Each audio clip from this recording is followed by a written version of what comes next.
नमस्कार मंडळी, मी सौ श्रेयसी कर्वे. श्री शारदीय नवरात्रोत्सव देवी पूजन भाग 3. कालच्या भागामध्ये आपण महाकालीची उत्पत्ती कथा बघितली. आज बघूया महालक्ष्मीच्या उत्पत्तीची कथा मार्कंडेय पुराणामध्ये त्यातल्या सप्तशतीमध्ये काय सांगितली आहे. मार्कंडेय पुराणातल्या सप्तशतीमध्ये जी कथा सांगितली आहे महालक्ष्मीची ती अशी की महिषासुर नामक दैत्य महाबली बनला. त्याने देवांशी युद्ध सुरू केलं. इंद्राचा पराभव करून तो स्वतः इंद्र बनला. मग सर्व देव ब्रह्मदेवाला पुढे घालून विष्णू आणि शंकराकडे गेले. महिषासुराचा वृत्तांत ऐकून दोघेही क्रोधित झाले. त्या दोघांच्या आणि इतर देवांच्याही शरीरामधून तेजाचा स्रोत बाहेर पडला आणि त्या तेजातूनच एक देवी उत्पन्न झाली आणि तीच महालक्ष्मी. देवांनी तिची स्तुती केली, तिला आपापली शस्त्र दिली आणि महिषासुराचा वध करण्यासाठी तिची प्रार्थना केली. तिने मग प्रचंड गर्जना केली. लगेचच महिषासुर धावून आले.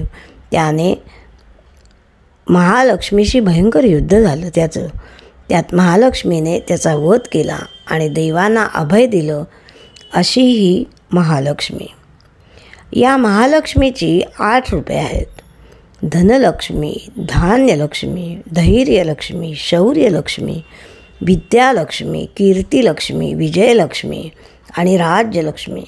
या 8 रूपामध्ये वावरणारी अशी ही लक्ष्मी सर्व दुनियेलाच हवीशी वाटते. त्यामुळे अखिल विश्वच या ना त्या प्रकाराने निरंतर लक्ष्मीपूजक असं असतं.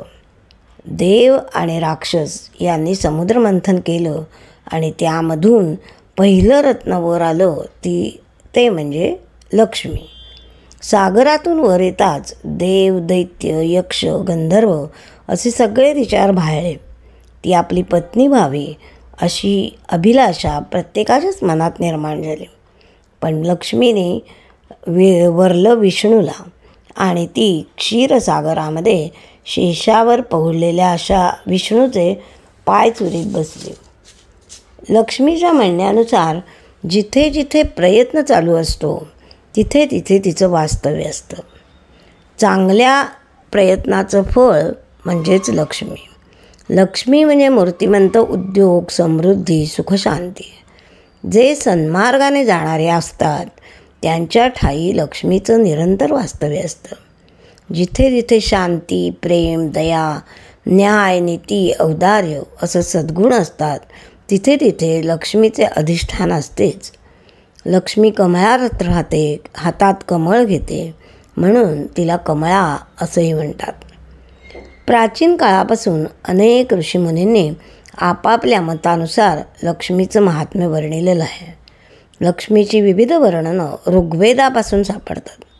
विष्णूची आराधना केल्यावर, विष्णू प्रसन्न झाल्यावर लक्ष्मी तिच्या मागून येते, विष्णूच्या मागून येते असा एक समज आहे. जिथे वादविवाद, भांडण तंटा असे गैरप्रकार चालू असतील तिथे लक्ष्मी कधीही राहत नाही. लक्ष्मीची कृपा असेल तरच ऐहिक जीवनामध्ये सांसारिकाला सुखप्राप्ती होऊ शकेल. त्रिगुणात्मिका देवीचे सत्वस्वरूप म्हणून महालक्ष्मीची उपासना मात्र सर्वांनाच करावीशी वाटेल.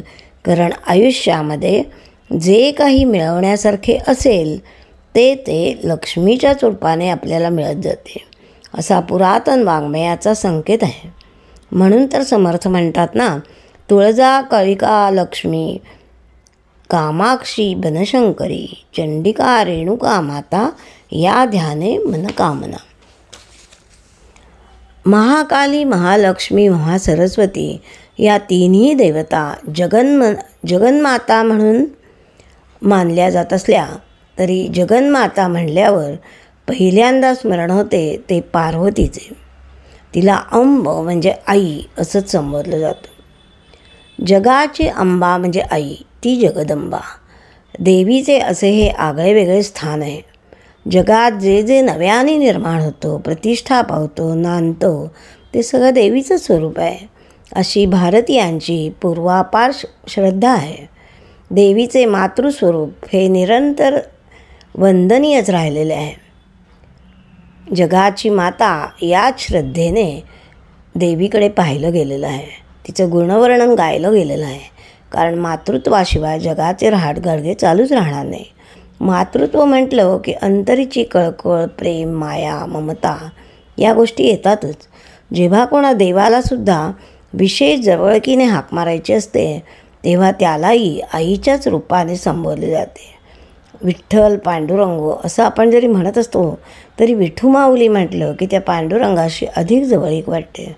म्हणूनच ज्ञानदेवांनासुद्धा ज्ञानोबा माऊली असं म्हणतात. म्हणूनच आपण म्हणतो ना, या देवी सर्वभूतेषु मातृरूपेण संस्थिता, नमस्तस्यै नमस्तस्यै नमस्तस्यै नमो नमः. जय श्रीराम.